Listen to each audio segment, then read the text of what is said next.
I want to just put a little bit more focus on what we talked about during our debate. This is a super important concept that it's really kind of conceptually hard to understand, so I'm going to put a little bit more time, a little bit more effort to try to get you guys to where you need to be for the test. If we think about this here, we have two objects and they're have different masses. Let's just say that this oven over here, let's say it has a mass of 100 kilograms. Just to have nice numbers, it's really easy. 100 kilograms here. And let's say this pillow over here has 10 kilograms.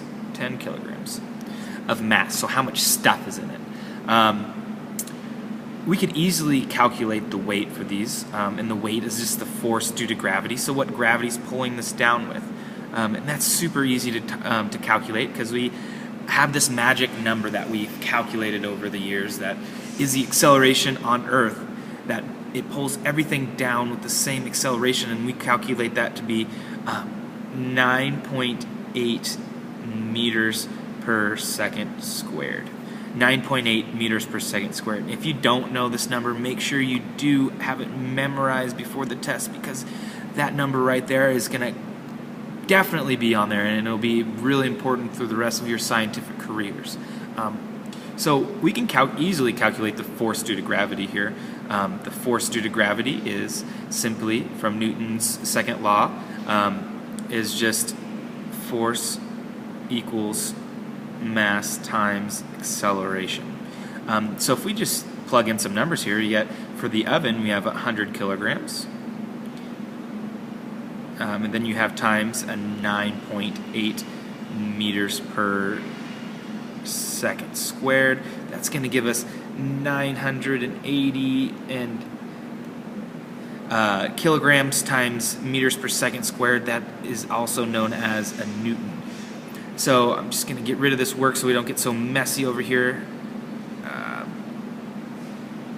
So the force on gravity on the oven here, we're going to just draw a little force vector, is just the force is 980 newtons. So 980 newtons. So the gravity is always pulling on this, no matter what speed that oven's falling at, is getting pulled with 980 newtons of force. Alright, so we can easily do the same thing with the other one. Here we go. I'll change the color up so it's a little bit more clear. So we have this 10 kilograms over here. So if we have mass times acceleration, our mass is just going to be 10 kilograms. Our acceleration is going to be that magic number, 9.8 meters per second squared. So that force on there is going to be 98 kilograms times a meter per second. That is also known as a Newton. So I'm going to erase this again like I did with the other one, now that we calculated that real quick. So you have this force right here, downwards, of 98 newtons, and that's the force due to gravity. So if we look at the force due to gravity, the force due to gravity on the oven is much greater than the force due to gravity on this pillow over here, and I'll draw it to where it's a little bit more accurate because this has to be 10 times smaller since it's, so let's just draw it like that. That's a little bit better. So the force due to gravity on this pillow is much less than the force due to gravity on this oven over here. However, the acceleration that we used to calculate this was the same for both of these. So the acceleration, if you remember that magic number, is 9.8 meters per second squared. There we go. So that magic number is 9.8 meters per second squared. So what that tells us is after a second of free falling, this oven is going to be traveling a speed of 9.8 meters per second. So let's say that after 1 second, it's here. So if it started at rest, which we're assuming it did since we dropped it from this height, by here, it's going to be 9.8 meters per second. That's how fast it's going to be going. Now, the pillow in theoretical physics would do the same thing. It's got the same acceleration due to gravity. It's got 9.8 meters per second squared. So after 1 second, it will be right here. So why doesn't it happen that way in real life? Well, doesn't happen that way in real life because we have this stuff called air resistance. And if you think of air resistance, you guys have all experienced it. If you've ever sticking your hand outside of the car window while you're driving, you feel your arm come back. And that's from the individual air molecules hitting your hand. So the air particles, I'm just going to represent with these little white dots. These little white dots here. And they're affecting both of these things. There's equal amount of air on both sides of this bridge. It's not like there's any more air on one side than the other. But the reason why the air affects that pillow so much is because of the force due to gravity is much less than the force due to gravity on the other object. So a little bit of air resistance affects the pillow a lot. So let's say that the air resistance is the equal on both of these things, which they wouldn't be, but let's just say they were. If you can see this arrow right here is so much bigger than this arrow. So a little bit of air, it's going to have a big effect on the pillow, where a little bit of air over here is not going to have a great effect on the oven. So the reason why on Earth things don't always fall at a constant rate like we learn in physics, like Galileo said, is because of the air resistance. The air resistance. But we know, and we've done calculations, that objects, if we can suck out that air, that they all will fall at this constant rate. So let's think about this in another way. So now let's think about this as if we were on the moon. So on the moon, there's very little resistance because there's not an atmosphere to keep all that air in. So before on Earth, we had all these air particles right below the falling objects to push a force upwards on both of them. However, on the moon, there isn't that force because there isn't an atmosphere to keep all the air in. So there is no air resistance. So if we think about this, we know the force due to gravity on the moon is different because it has a different mass. But let's just pretend the equations are still the same. So force equals mass times acceleration.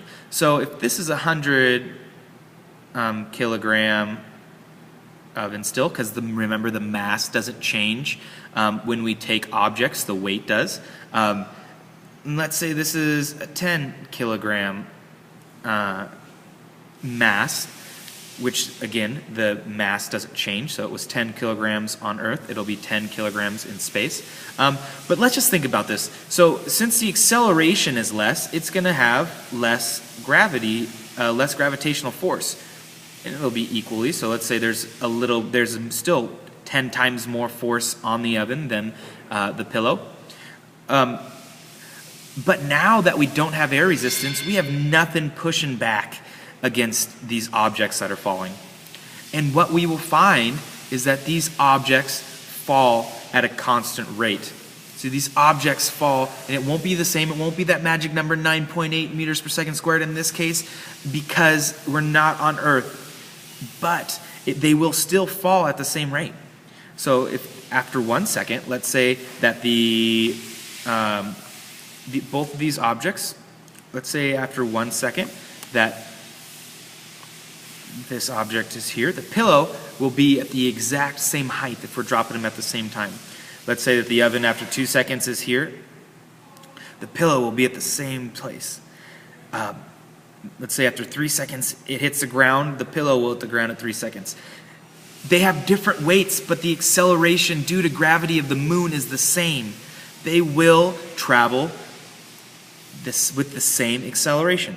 So I have a little picture here that I think is fun. Go ahead and get rid of all this stuff. Go ahead and put on.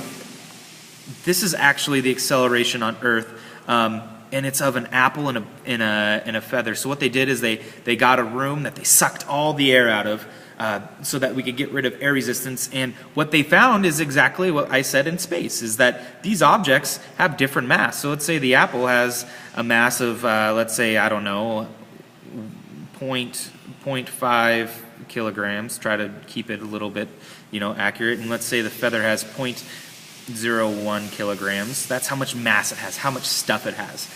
These masses are different. So the force due to gravity on this feather, well, let's say that's that arrow, the force due to gravity on the apple is going to be so much more. It's going to be so much more because it has more mass, and we learned earlier that force equals mass times acceleration.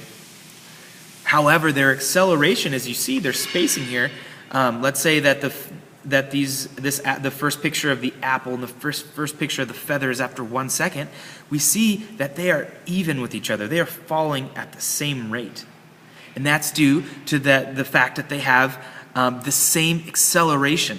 They have the same acceleration due to gravity, and since this experiment was done on Earth, we know that magic number again, 9.8 meters per second squared. And that's just because there's not that air pushing back up on the object. So there's nothing pushing the object upwards. The feather and the apple will fall at the same rate. So if you still have any more questions, go ahead and feel free to talk to me. This is a very challenging topic, but I hope this cleared up a little bit. And this will definitely be on the test, so if you have questions, please feel free to ask. And if you want to, you can go ahead and watch that video of the oven and the pillow actually falling on Earth, because they picked it up to a really high height and dropped them at the same time. And you can actually see how much of a factor the air resistance did, and then they dropped the car and the tire. So if you wanted to check out that video, that's also on the Learning Resource page. So I encourage you guys to check that out.